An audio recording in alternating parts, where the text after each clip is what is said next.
ظل وجود رئيس مجلس الوزراء السابق المهندس إبراهيم محلب، أعلنت يوم الثلاث 9 ديسمبر 2014 عن الخطة الاستراتيجية للدولة في مكافحة الفساد خلال 2014 و2018. يعني اتكلمت كمان عن طبعا الخطة من 6 بنود، منها لو استندت الخطة إلى ضرورة مراعاة مبدأ الفصل بين السلطات الثلاث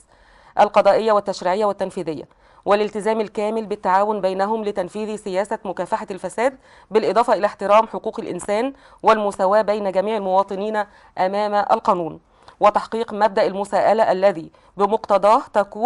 تكون سلطات الدولة مسؤولة عن القيام بواجباتها في تفعيل الاستراتيجية، حيث إن الأولوية للمصلحة العامة، ويطلع ممثلو المؤسسات العامة بواجب مراعاتها حتى تكون مقدمة على أي مصلحة أخرى.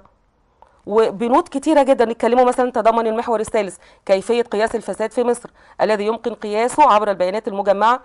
عن الجرائم المسجلة مثل جرائم التهرب الضريبي، لسه مكلمين عنه بعض الجهات السيادية اللي وصل فيها حوالي 8 مليار إلا شوية من كام جهة، يعني 13 جهة. هنا هيتكلم بقى على حجمه الحجم بالظبط، التهرب الضريبي قد ايه، التهرب الجمركي الضريبي والجمركي اللي هو ايه. كشفت الخطه عن ان يعني محلب هو اللي قال، يعني هنقول عليه اخوان هو كمان اهو، ده تعين مستشار لرئيس الجمهوريه وكشفت الخطه عن ان اجمالي حجم التهرب الضريبي في مصر بلغ نحو 61 مليار جنيه عام 2013 من جانب إدارة الفحص والتحصيل من إجمالي المتحصلات الضريبية المقدرة بنحو 366 مليار جنيه، أي بنسبة 16.7%. كما وصل إجمالي حجم التهرب الجمركي إلى نحو مليار و2 مليون جنيه في القضايا المنشورة فقط